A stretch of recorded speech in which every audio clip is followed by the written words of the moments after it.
नमस्ते आचार्य जी। ये मेरा पहला प्रश्न है। आपके बोध प्रत्युषा और वेदांत संहिता से पिछले कुछ महीनों से जुड़ी हुई हूँ और गीता समागम से 1 साल से जुड़ी हुई हूँ। मुझे आज ही मौका मिला है प्रश्न पूछने का। थोड़ा नर्वस हूँ। एक्चुअली मेरा प्रश्न है, जैसे कि 12 जनवरी आ रही है, युवा दिवस है और स्वामी विवेकानंद जी ने युवा जागरण के लिए बहुत कुछ किया है और हमारे संस्था का भी मैंने देखा है कि पहले एक मोटिव है और इम्पोर्टेंट है जो युवा जागरण। आप लोग भी इसमें काम कर रहे हो, लेकिन मैं जहाँ से बिलोंग करती हूँ, नॉर्थ ईस्ट त्रिपुरा, तो कुछ सालों से देश के बाहर हूँ। पिछले साल मैं गई थी वहाँ पे, तो मैंने देखा कि वहाँ का हाल अभी ऐसा है कि बुक स्टोर्स में हम जाते हैं तो वहाँ पे ऐसे दूसरी किताब तो छोड़ दीजिए, टेक्स्ट बुक्स भी नहीं मिलती हैं। एक बुक खरीदते हैं 3-4 बच्चे, लेकिन उन सबके पास वो लोग स्क्रीन टाइम बहुत ज़्यादा हो गया है बच्चों का, और वो लोग मोस्टली ज़्यादा एक्टिव रहते हैं इंस्टाग्राम फेसबुक में। वो बुक ज़्यादा नहीं पढ़ते। तो जो स्टोर वाले थे वो मुझसे बोल रहे थे कि आप दूसरे बुक्स यहाँ पर मत ढूंढो, क्योंकि हमारा बिजनेस अभी बहुत ही घाटे में जा रहा है। एक लाइब्रेरी थी हमारे स्टेट में, वो लाइब्रेरी भी अभी बंद होने के कतार में है और मैंने देखा है कि बहुत सारे बच्चे ड्रग्स एडिक्ट हो रहे हैं हमारे स्टेट में, और 16-17 साल के बच्चे हैं जो ड्रग्स एडिक्शन में जा रहे हैं, क्लब में जा रहे हैं। मैं हॉस्पिटल गई थी वहाँ पर, तो मैंने देखा कि वहाँ पर नॉर्मल पेशेंट से ज़्यादा ड्रग एडिक्ट पेशेंट्स ज़्यादा है। तो ऐसा क्यों हो रहा है कि बुक से ज़्यादा दूर जा रहे हैं बच्चे? इसलिए ये मानसिक विकार है, उनका मानसिक जो प्रॉब्लम हो रहा है वो बुक से दूर जाने की वजह से हो रहा है, या क्या हो रहा है? हाँ, मतलब जब बुक एक होती है तो मैं मान रहा हूँ कि आप किसी अच्छे ऊंचे लेखक की बुक की बात कर रही हैं। तो यहाँ जो तुलना है वो बुक माने किताब और सोशल मीडिया के बीच नहीं है। सवाल ये नहीं है कि बुक वर्सेस इंस्टाग्राम, ऐसे नहीं देखिए इसको ये देखना है कि बुक माने एक ऊंचा आदमी, ऊंचा लेखक। हम उम्मीद कर रहे हैं कि हम अच्छी किताबों की बात कर रहे हैं। तो बुक का अर्थ होता है एक ऊंचा इंसान, जो अपने शब्दों के माध्यम से, किताब के माध्यम से आप तक पहुंच रहा होता है जब आप उसकी पुस्तक पढ़ती हैं। तो ठीक है, तो बुक माने क्या हुआ? एक ऊंचा आदमी। अगर आप एक किताब पढ़ रहे हो तो आप किसी ऊंचे व्यक्ति की संगति में हो। और इंस्टाग्राम वगैरह का क्या मतलब हुआ? कोई छिछोरा इन्फ्लुएंसर, मोए, ठीक? तो माने एक बहुत ही उथला आदमी, बिल्कुल। तो अब जो ये पूरी चर्चा है, इसको बुक वर्सेस इंस्टाग्राम से हटा करके ले आइए ऊंचे व्यक्ति की संगति बनाम छिछोरे की संगति। बुक माने ऊंचे व्यक्ति की संगति और इंस्टाग्राम माने छिछोरे की संगति। तो अब जब छिछोरे की संगति करोगे तो फिर जो कुछ भी होना है, पागलपन भी छाएगा, ड्रग्स है वो भी होगा, समाज में अपराध भी बढ़ेंगे और जुवेनाइल डेलिंक्वेंसी भी बढ़ेगी और जितने तरीके की चीज़ें होती हैं। और यही जो युवा हैं या किशोर हैं, ये जो आगे बढ़ेंगे तो आप पाओगे इनके व्यक्तित्व में कोई गहराई नहीं, ये जीवन के उल्टे पुल्टे निर्णय ले रहे हैं। क्योंकि आप जिनकी संगति करते हो ना, आपने त्रिपुरा की बात करी ना, आप जिनकी संगति करते हो आप बिल्कुल उन्हीं के जैसे हो जाते हो। ये हमारे लिए एक सौभाग्य की भी बात है और बड़ा ये दुर्भाग्य भी है हमारा। खासतौर पे जब आप छोटे होते हो तो मन में सामग्री बहुत मौजूद नहीं होती है, पर सामग्री पाने की इच्छा, चाहत, वृत्ति एकदम मौजूद होती है, बचपन से ही होती है। मैं कई बार कहता हूँ कि कभी छोटे बच्चों को देखिएगा, वो जब कार की पिछली सीट पर होते हैं तो क्या कर रहे होते हैं? कोई आपको छोटा बच्चा नहीं मिलेगा कि वो कार की पिछली सीट पे बैठा है या अगली पर भी है और वो शांत बैठा है चुपचाप। वो हमेशा आप उसका मुंह आप खिड़की से चिपका पाओगे। और अगर आप उसके पीछे चल रहे हो, उनकी गाड़ी के पीछे, और सामने वाली गाड़ी में कोई छोटा बच्चा है, तो ज़्यादा संभावना यही है कि उसने पीछे के शीशे से अपना मुंह चिपका रखा होगा, आपको देख रहा होगा। उसको जानना है, क्योंकि उसके पास वृत्ति है जानने की, पर उसके पास ज्ञान नहीं है, सामग्री नहीं जो उसको जाननी है, तो वो लगातार जानने को आतुर रहता है। मैं कहता हूँ वो स्पॉन्ज की तरह होता है, वो सोखता है। अब उसको जिस चीज़ में डाल दोगे वो वही सोख लेगा। जैसे स्पॉन्ज का काम है ना, उसको चाहे में डालो वही सोख लेगा। उसको आप मिट्टी में डालो तो मिट्टी सोख लेगा, उसको आप फलों के रस में डाल दो वो फलों का रस सोख लेगा। तो वो कीचड़ भी सोख सकता है मिट्टी, वो फलों का रस भी सोख सकता है, पानी में डाल दो पानी भी सोख लेगा। तो एक किशोर का, टीनेजर का या जवान आदमी का जो मन है वो ऐसा होता है, वो कुछ भी सोख सकता है। तो संगत बड़ी महत्वपूर्ण चीज़ बन जाती है कि वो किस चीज़ को सोख रहा है। जिसकी संगत में होगा उसको ही सोख लेगा। वो मिट्टी का तेल भी सोख सकता है, वो जहर भी सोख सकता है। संगत मिल गई थी। अब अगर बुक की बात हो रही है तो बुक हम कह रहे हैं माने ऊंचे आदमी की संगति, और इंस्टाग्राम का मतलब है छिछोरे की संगति। तो छिछोरे के साथ रहेगा तो छिछोरापन ही तो सोखेगा। समस्या सोशल मीडिया में नहीं है। ऐसा नहीं है कि स्क्रीन में, मोबाइल की स्क्रीन में कोई बड़ा पाप आ गया है और एक किताब के पन्नों में बड़ा पुण्य आ गया है। नहीं, ये बात नहीं है। बात यह है कि उन पन्नों पर ज़्यादातर आपको ऊंचे लोग मिलते हैं, क्योंकि अच्छे लेखकों की ही अभी भी किताबें होती हैं। हालांकि आजकल छिछोरे भी किताबें छापने लगे हैं। आप इंस्टाग्राम पर फेमस हो जाओ, उसके बाद आप किताब छाप सकते हो, वो भी किताब बेस्ट सेलर हो जाती है। कुछ भी आप छाप दो, हिट बिट टिट कुछ भी। तो लेकिन फिर भी 99% किताब अभी भी आप पाओगे कि अच्छे लेखकों की ही होती हैं। तो किताब को हम श्रेष्ठ इसलिए कह रहे हैं क्योंकि किताब के माध्यम से आप एक बड़े ऊंचे अच्छे आदमी तक पहुंचते हो। उस अच्छे आदमी तक अगर आप स्क्रीन से पहुंच सकते होते तो हम कहते हैं स्क्रीन भी अच्छी है। और 1% मामलों में ऐसा होता है कि किताब किसी छिछोरे की है और स्क्रीन पर भी कोई ऊंचा आदमी मौजूद है। 1% संभावना दोनों रहती है। लेकिन 99% आप यही पाओगे कि किताबें माने लेखक अच्छा है, बुद्धिमान है, और उसने अपने जीवन की सारी समझ, सारी गंभीरता, सारा प्रेम एक किताब में निचोड़ के आपको दे दिया है। और 99% आप ये पाओगे कि सोशल मीडिया पर जो मौजूद है वो एकदम घना छिछोरा है, और उसने अपनी पूरी ज़िंदगी का कीचड़ अपने वीडियो में या रील में डालकर आपको दे दिया है। 1% सोशल मीडिया पर भी कोई मिल सकता है साफ सुथरा कुछ, और 1% आपको किताब में भी छिछोरा मिल सकता है। उस 1% की हम बात नहीं कर रहे। संगति बहुत बहुत ज़रूरी चीज़ है। अब ये सस्ता डेटा और किताब बिक नहीं रही तो किताब महंगी हो रही है। तो एक तो ऐसे ही पढ़ने का मन नहीं करता है। याद रखिएगा, पढ़ना सिर्फ मनुष्य को आता है, देख और सुन जानवर भी सकते हैं। पढ़ सिर्फ इंसान सकता है, देख और सुन जानवर भी लेते हैं। आप किताब रख दोगे भैंस के आगे तो उसे कुछ नहीं समझ में आएगा,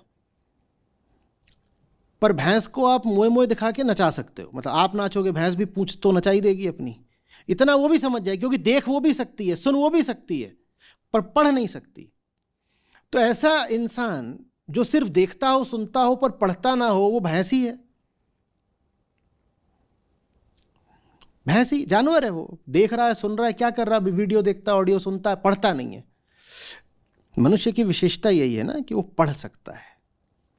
जो पढ़े ना उसको हम क्या मानेंगे कि इंसान है? उसको हम यही तो बोलते हैं, अनपढ़, जाहिल, गंवार, यही सब तो। अब अगर कोई कहने को तो साक्षर हो पर फिर भी पढ़ता ना हो तो वो साक्षर हो गया, शिक्षित तो नहीं है। साक्षर है माने पढ़ना आता है, पढ़ना आता है पर पढ़ता नहीं है। तो ये आदमी अनपढ़ से किस तरह से भिन्न है? ये भी वही है, पागल, अनपढ़। वही हम हुए जा रहे हैं, हम जानवर हुए जा रहे हैं। जो किताबें नहीं पढ़ रहा और सोशल मीडिया में घुसा हुआ है वो भैंस बराबर। देख रहा है, सुन रहा है, और वो भी ऐसे लोगों को देख सुन रहा है जो किसी कीमत के नहीं हैं। आपके जो इन्फ्लुएंसर्स हैं, ये आज से अगर 20-30 साल पहले हुए होते तो ये मैं बार बार बोला करता हूँ, वो लोग हैं जो दुनिया में बेरोज़गार घूम रहे होते, जो किसी लायक नहीं थे, और ये गली मोहल्लों के जो आवारा और बिल्कुल निकम्मे लड़के होते हैं, वो आज के टॉप इन्फ्लुएंसर बने बैठे हैं। ये जो आज के इन्फ्लुएंसर्स हैं, इनको अभी बस कुछ साल पहले आप अपने घरों में ना घुसने देते कि इनकी संगत में मेरा बच्चा खराब हो जाएगा। वो आज नायक बन गए, हीरो बन गए, ऊंचे पायदान पर बैठे हुए हैं, क्योंकि डेटा सस्ता है और इंसान को जानवर बनाना हमेशा ज़्यादा आसान होता है। तो उन्होंने बहुत आसानी से बहुत बड़ी एक आबादी को जानवर बना दिया है। जानवर बनने का मतलब होता है नीचे गिर जाना। किसी इंसान को जानवर बनाना बहुत मुश्किल काम नहीं है, नीचे गिराने की बात है। नीचे आदमी गिर जाता है, गुरुत्वाकर्षण, ग्रेविटी की बात है भाई, नीचे गिरना आसान है, ऊंचा उठाना मुश्किल होता है। एक छोटा बच्चा है, उसको आप वीडियो दिखाएंगे वो देख लेगा आसानी से, उसको आप किताब की ओर ले जाएंगे, उसमें श्रम लगता है, पर उसी श्रम से वो छोटा बच्चा इंसान बनता है। अब जब नीचे गिरने के इतने रास्ते खुल गए हैं, फिसलन भरी इतनी आकर्षक ढलानें उपलब्ध हो गई हैं, तो ऊंचा कौन उठना चाहेगा?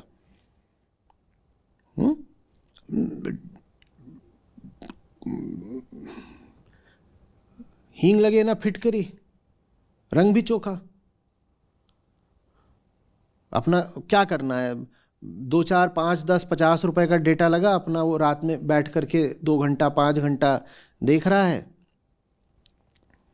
और सब खुश है। परिवार वाले भी एक तरह से खुश है, कह रहे चलो मोबाइल में मुंह दे रखा है, कम से कम कहीं उपद्रव नहीं कर रहा है।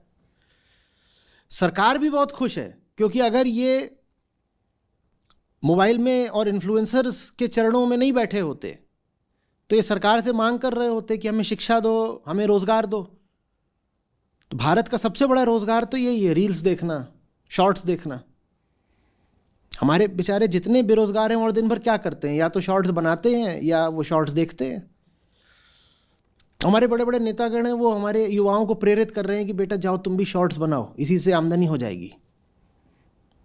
और वो अपने अपने मोबाइल लेके, कैमरा लेके घूम रहे हैं। कोई कुएं पे चढ़ के शॉर्ट्स बना रहा है, कोई सड़क के बीच में नाच रहा है, कोई लड़की है वो मेट्रो में नाच रही है और अपना बना रही है। इन सबको हमारे जो घर परिवार और राजनीति के बड़े बड़े सम्माननीय लोग हैं वो कह रहे हैं कि यही करो, इसी में तो आगे डिजिटल इकोनॉमी है। तो ये सब कुछ नहीं है, ये उनको भ्रमित रखने का तरीका है। क्योंकि अगर युवा जग गया तो कहेगा बताओ मेरी इतनी दुर्दशा किसने करी। वो क्रांति कर देगा, वो विद्रोह करेगा, वो सड़क पे आ जाएगा, वो रोजगार मांगेगा, वो एक जीवन स्तर मांगेगा। तो अच्छा है कि उसको डेटा की अफीम चटाए रहो। अगर उसने किताब पढ़ ली तो भी वो विद्रोह करेगा, क्योंकि किताबें अक्सर विद्रोही ही लिखते हैं। और ज्ञान तो आग की तरह होता है, विद्रोह की आग। जो समझने लग गया वो विद्रोही हो जाता है। कोई विद्रोह ना करे, कोई अपने अधिकारों के लिए आवाज ना उठाए, मांग ना उठाए, इसके लिए बहुत आवश्यक है कि उसको नासमझी का नशा चढ़ा रहे। तो भारत में एक प्रकार की साजिश चल रही है, एक सम्मिलित साजिश, इसमें सब एक साथ हैं। क्योंकि इतना बड़ा देश, दुनिया की सबसे ज्यादा आबादी अब 150 करोड़ होने वाली है। इतने सारे युवा, एक तो सबसे ज्यादा आबादी, वो भी दुनिया के सबसे युवा देशों में हमें, तो इस सबसे बड़ी आबादी में भी सबसे ज्यादा युवा। इनका क्या करें? तो हमने तय करा है कि इनको डेटा का नशा दो। ये दिन भर बैठ के डेटा देखें, मोबाइल में इनको कैमरा दो और ऐप दो, ताकि ये डेटा देखा करें दिन रात। कुछ करें नहीं, डेटा देखें बढ़िया से बढ़िया। पहले 240, फिर 360, 720, फिर कितना 1400, 1080, फिर 4K, फिर 8K, अब 32K आएगा। करोगे क्या 32K में? 32K में भी अगर कीचड़ देखोगे तो वो और साफ साफ कीचड़ ही तो दिखेगा, या 32K में देखने से कीचड़ कमल हो जाएगा? क्या हो जाएगा? मुंह ऐसा बिल्कुल हो गया है, मरा हुआ, चुसा हुआ, गिरा हुआ। उसको 32K में फोटो लोगे तो बहुत सुंदर मुंह आ जाएगा क्या? पर यही है, हम किस जिंदगी में जी रहे हैं उसको भुलाना बहुत जरूरी है, क्योंकि हमारी जिंदगी की हालत बहुत खराब है। उसको भुलाने के लिए हमें क्या नशा है? डेटा। डेटा है नशा। आज का डेटा नशा है, नशा। आप ड्रग्स की बात कर रहे हो, कह रहे हो ड्रग्स जैसे बाद में आती है। आप उस ड्रग्स की बात कर रहे हो जो मुंह से ली जाती है, इंजेक्शन से ली जाती है। आज की सबसे बड़ी ड्रग वो है जो आंख और कान से ली जाती है। Data is the drug. इसी डेटा ने किताबों की दुकानें खाली कर दी, इसने लाइब्रेरीज बंद करवा दी। आपको मालूम है युवाओं के आईक्यू का स्तर लगातार गिरता जा रहा है। जाइए पढ़िएगा, कोई बहुत कठिन चीज़ नहीं होती आईक्यू नापना। वो तो सैम्पलिंग कर ली जाती है, आईक्यू नाप लिया जाता है, उसमें से पता चल जाता है। फ्लिन इफेक्ट और रिवर्स फ्लिन इफेक्ट पढ़िएगा। टेलीविज़न से शुरुआत हुई थी और इंटरनेट के आने के बाद वो प्रक्रिया और बढ़ गई है। हर पीढ़ी पिछली पीढ़ी से और ज़्यादा बेवकूफ़ निकल रही है, डम्ब निकल रही है। पहले हम इसी बात को बहुत बड़ा उपद्रव समझते थे, कहते थे इडियट बॉक्स के सामने बच्चा बैठा रहता है। इडियट बॉक्स इसको बोलते थे, टीवी को। वो टीवी तो अब ऐसा लगता है जैसे कि वरदान था बस। आज जो जहर सामने आया है उसके सामने टीवी तो कुछ भी नहीं है, चूरन जैसा है, खट्टा चूरन। असली जहर तो अब सामने आया है, डेटा, मोबाइल की स्क्रीन। हम डम्ब होते जा रहे हैं, हम बिल्कुल बेवकूफ़ होते जा रहे हैं। हर पीढ़ी पिछली पीढ़ी से, मैं कह रहा हूं, एक पायदान और ज्यादा ऊपर है बेवकूफ़ी में। और ये आंकड़ा है, न्यूमेरिकल फिगर है, कोई मेरी कल्पना नहीं है। मैं किताबों की दुकान पे जाता हूं, एक लेखक होने के नाते मेरा दिल टूट जाता है।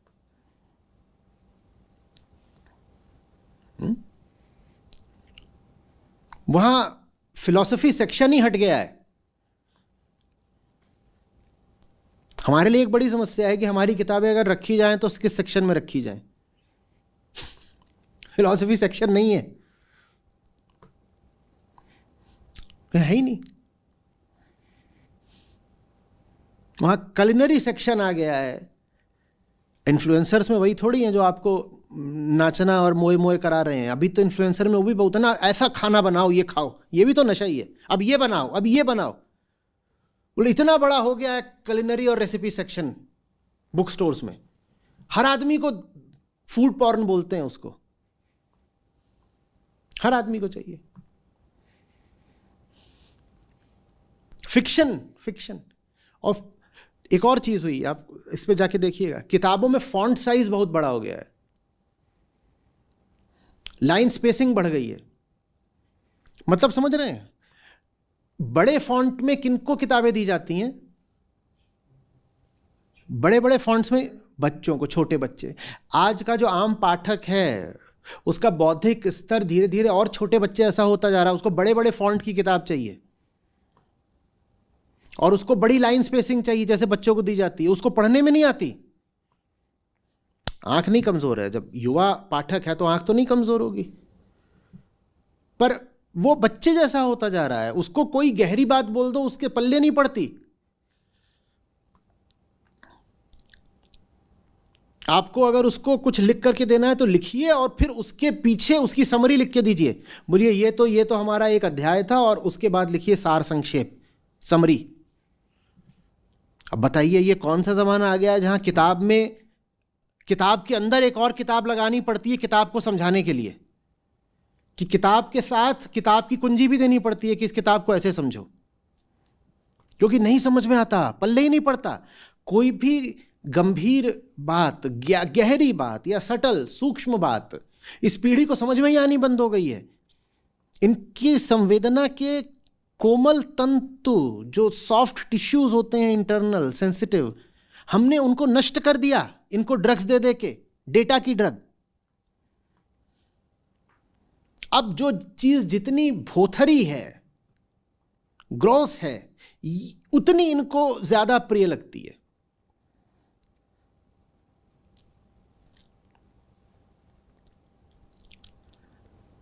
इसका अब नतीजा क्या निकलेगा आप खुद ही सोच सकते हैं। किताबों की दुकानों में वो मर्चेंडाइज बेचने लग गए हैं। आप किताब की दुकान में जाइए तो वहाँ पे वो बैग्स बेच रहे हैं और क्रॉकरी बेच रहे हैं। क्रॉकरी माने मग्स, और मग्स पे कुछ लिख के बेच रहे हैं। ये सब चल रहा है। आप कोशिश करिए, आप जाइए किसी बुक शॉप में और आप कहिए कि मेरे को काफका बताओ, तो कहेंगे कैफ़े उधर है। आप बोलिए मुझे काफका चाहिए, मेरे को बताओ, मेटामॉर्फोसिस तो पढ़ना है आज। उधर है कैफ़े, उधर है। कैफ़े है, बुक शॉप कैफ़े बनते जा रहे हैं। बोले आओ यहाँ पर बैठ करके चाय पियो, कॉफ़ी पियो और साथ में कॉमिक्स पढ़ो। क्लासिक्स के कॉमिक्स बनते जा रहे हैं। आपने देखा है ये? पहले छोटे बच्चों के लिए क्लासिक्स के एब्रिज्ड वर्जन्स बनते थे, अब क्लासिक्स के भी कॉमिक्स बनते हैं। कॉमिक स्ट्रिप्स जिनमें वो विजुअल रिप्रेजेंटेशन होता है कि ये ऐसा है, ये ऐसा है, ये ऐसा है। और ये वो बच्चों के लिए नहीं बन रहे हैं, वो बड़ों के लिए बन रहे हैं, क्योंकि क्लासिक्स पढ़ पाने की किसी की अब जैसे काबिलियत ही नहीं रही।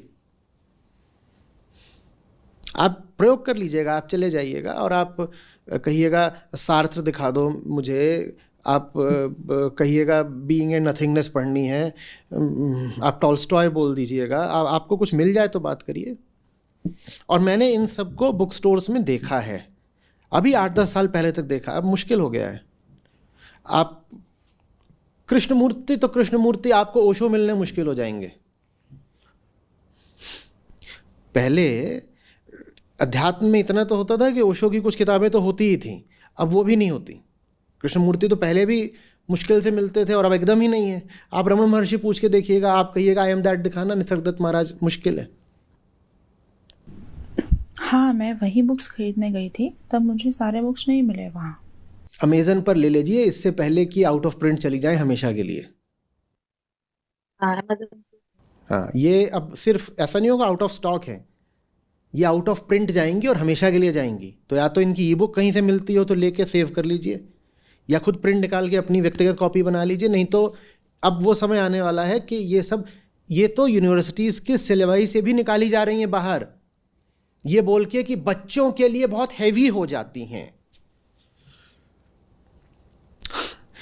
12वीं के बच्चों को साहित्य के नाम पे 8वीं के बच्चों के स्तर का साहित्य पढ़ाया जा रहा है, ये बोल के कि बहुत हैवी हो जाता है।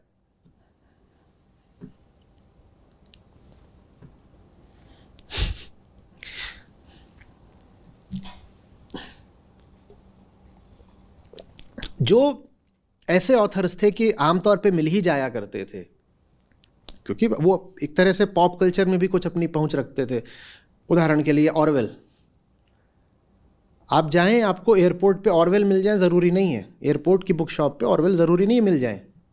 वहाँ कौन मिलेंगे? आजकल के, ये बोला तो इन्फ्लुएंसर ही ऑथर बना जा रहा है, और वो एक से एक कुछ अपना निकाल रहे हैं, कुछ भी निकाल रहे हैं, वो चल रहा है। कॉमिक्स चल रही हैं उनकी, वो मजाक चल रहा है। देखिए, जिस समाज के जैसे आदर्श होते हैं उसे वैसा ही हो जाना है, ठीक है ना? तो आदर्शों का चयन बहुत सोच समझ के किया जाना चाहिए। हमारे समाज के आदर्श बहुत गिर चुके हैं, बहुत गिरे किस्म के लोग हमारे आदर्श बन गए हैं, स्क्रीन में भी और स्क्रीन के बाहर भी। तो भविष्य बड़ा गड्ढामड्ढ है। आप गीता समागम में हैं तो वहाँ पे पिछले सत्रों में जाइएगा, श्री कृष्ण अर्जुन से बोलते हैं, बेटा अगर तुम ही गड़बड़ करोगे तो जनसाधारण क्या करेगा? क्योंकि नेतृत्व के लोग जो करते हैं, पीछे वाले सब उन्हीं का अनुगमन करने लगते हैं, पीछे पीछे चलने लगते हैं। तो हमने आदर्श ही इतने गड़बड़ लोगों को बना लिया है कि उनके पीछे पीछे आम जनता का पतन तो होना ही है। बहुत सारे तो हमारे वो आदर्श जिनको जेल में होना चाहिए, बहुतों को पागल खाने में होना चाहिए, वो हमारे आदर्श बने बैठे हैं अभी। इस पे ही मैं एक उदाहरण देना चाहती हूँ। मेरे ही घर में 2 छोटे छोटे बच्चे हैं रिश्तेदारों के, तो जब मैं वहाँ गई तो वो लोग हनी सिंह को जानते हैं, भगत सिंह को नहीं जानते। उनसे जब मैंने कबीर सिंह की बात साहब हो की रही है, बात बिल्कुल। हनी सिंह का पता है, भगत सिंह का नहीं पता है, कबीर सिंह का पता है, और अभी वो एनिमल सिंह भी तो एक आया है, उसका भी पता होगा। तो ये सब है। अब इसका क्या होना है आप खुद ही सोच लीजिए ना। जो जवान आदमी भगत सिंह से परिचित ना हो, उसकी 2 कौड़ी की जवानी वो कैसे जिएगा? एक भारतीय युवा है जो भगत सिंह का नाम नहीं जानता, जिएगा कैसे? और ज़्यादातर मिलेंगे जो नाम ही भर जानते हैं, जिन्हें नाम पता भी हो, नाम से आगे कुछ नहीं जानते। उनसे आगे और 2-4 बातें पूछो, उन्हें कुछ नहीं पता होगा। और भी मैं यहाँ पर सुखदेव और बिस्मिल और राजगुरु, यहाँ तो मैं अभी बात ही नहीं कर रहा हूँ। मैं पूछूं कि ज़रा 2-4 वृतांत बताना चंद्रशेखर आज़ाद के जीवन से, अजीब। और ये हमारे सबसे प्रख्यात क्रांतिकारी हैं, अभी इनकी बात हो रही है। वो जिनका नाम ज़रा कम है उनकी तो अभी हम बात भी नहीं कर रहे। अभी हम उनकी बात कर रहे हैं जो सबसे पहली कतार के अग्रणी नाम है, उनका भी नहीं पता होगा। और जिनके नाम पता है, आपको धक्का लग जाएगा, आप खौफ में आ जाओगे कि कैसे कैसे लोगों के नाम आज के जवान लोगों को पता है। और वो जो गिरावट है, फिर पतन है, वो हमें हर दिशा में दिखाई दे रहा है। शिक्षा, संबंध, कला, साहित्य, राजनीति, धर्म, हर चीज़ में जो पतन है, वो ऊंचों की संगत नहीं करोगे तो हर चीज़ जाएगी ना नरक में, पतन में जा रही है हर चीज़।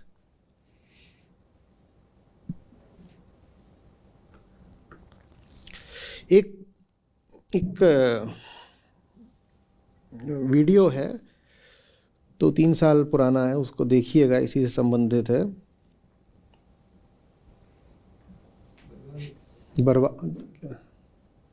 बर्बाद में क्या, कौन बर्बाद कर रहा मेरे देश की युवा ताकत को? कौन बर्बाद कर रहा मेरे देश की युवा ताकत को?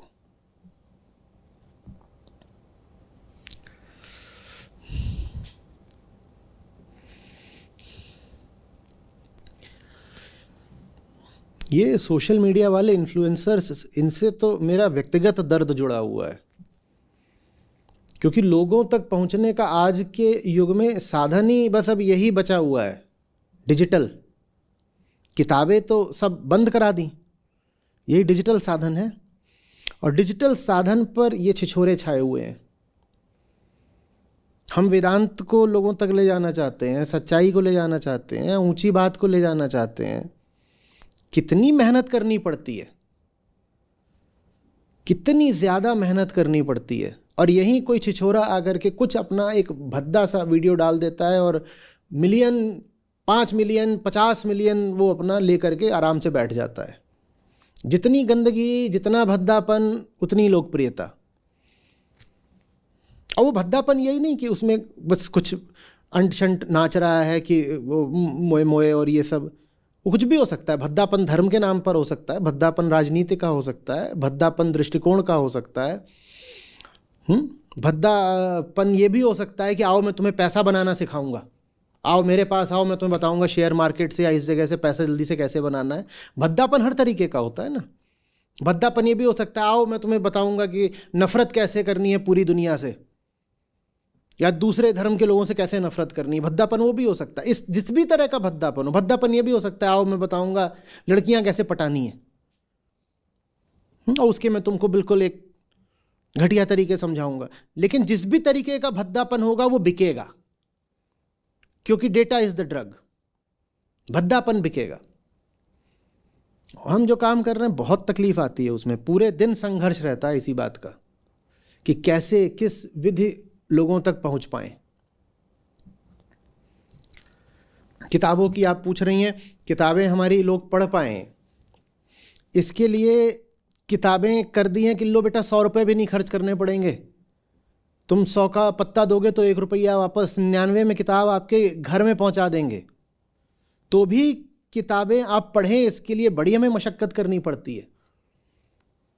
हम एक तरह से लोगों को घूस दे रहे हैं, हम कह रहे हैं देखो तुम पढ़ लो, एकदम सस्ती दे देंगे, बस तू पढ़ ले, तेरे हाथ जोड़ता हूं तू पढ़ ले। वो तब भी पढ़ने को तैयार नहीं, वो कह रहा जरा ये देखने दो, इन्फ्लुएंसर। ई बुक कभी 51 की, कभी 21 की, कभी 11 की कर देते हैं। आजकल कितनी की हैं अधिकांश ई बुक्स? 11 रुपए 21 रुपए की ई बुक्स कर रखी हैं कि लगभग मुफ्त में दे रहे हैं, पढ़ लो। वो तब भी नहीं। हम कह रहे तुम्हें स्क्रीन पर ही देखना है तो स्क्रीन पर ई बुक देख लो, और लगभग मुफ्त में दे रहे हैं, पढ़ लो। 11 रुपए की है, वो तब भी नहीं देखेगा। वो देखेगा कि वो फलाना है, वो बाजार में नाच रहा है, मजा आ गया, 18 मिलियन लाइक्स, क्योंकि वो बाजार में नाच रहा है। या कोई भद्दा भजन बना दिया जाएगा किसी फिल्मी पुराने गाने की तर्ज पे, तो उस पर आ जाएंगे करोड़ों लोग देखने के लिए। अभी पूरे दिन पुराना गाना दिल के अरमा आंसुओं पे बह गए, उसकी धुन पर भजन बजता रहा और बजता ही रहा, और मुझे समझ में नहीं आया कैसे बज सकता है यहीं नीचे। और ये भजन कहीं यूट्यूब वगैरह से ही उठाया गया होगा, इसको करोड़ों लोग पसंद कर रहे होंगे। तुम्हारे पास कुछ भी मौलिक नहीं है, अपना नहीं है क्या? अध्यात्म का तो अर्थ होता है, भजने का तो अर्थ होता है उसको पा लेना जो एकदम अनूठा है, न्यारा है, मौलिक है, ओरिजिनल है, ऑथेंटिक है। और तुम्हें गाने की धुन भी उठानी पड़ रही है किसी पुरानी फिल्म से, तो ये तुम्हारा कौन सा अध्यात्म है, कौन सा भजन है? और इतने लोग झूम कैसे रहे इस भजन पे? हर चीज़ नकली, हर चीज़ सतही। पता नहीं कौन सी दुनिया में हम प्रवेश कर रहे हैं।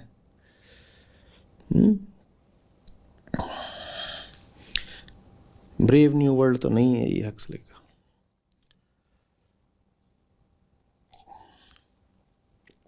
मैं बोल रही थी कि जैसे कि युवा दिवस आ रहा है, तो आप युवाओं के लिए और माता पिताओं के लिए कोई संदेश देना चाहें तो?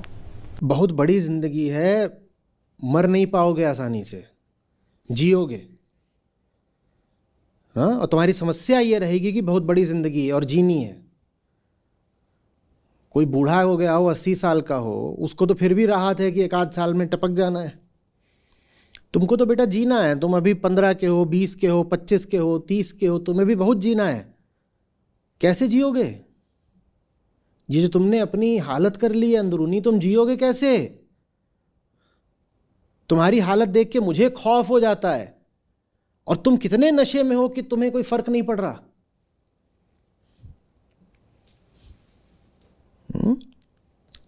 घर पर ऊंचाइयों को लाइए। Have a test for greatness. ये जो ग्रेट शब्द है, ये हमारे व्याकरण से ही बाहर चला गया है। ग्रेटनेस, महानता। महानता आउट ऑफ फैशन हो गई है। कभी देखा है ट्विटर पे ट्रेंडिंग करते हुए ग्रेटनेस को? नहीं करती ना।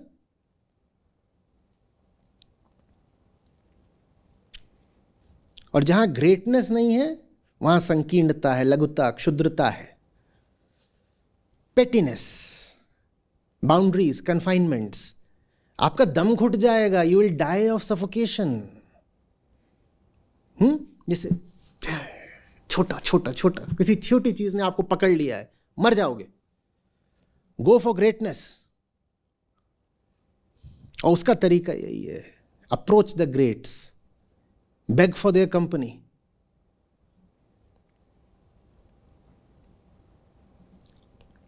और बेग फॉर देयर कंपनी माने ये नहीं कि जा करके कहीं ईमेल भेज रहे हो। मैं किताबों की ही बात कर रहा हूं।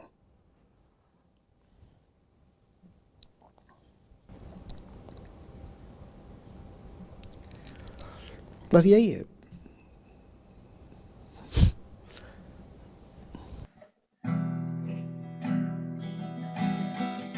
जो तू पड़ा है फंद में, निकसेगा कब अंध। जो तू पड़ा है फंद में, निकसेगा कब अंध। माया मद तो चढ़ा, मत भूले मति मंद रे साधो, मत भूले मति मंद। विषय वासना उर्झी कर जन्म गवाया बार।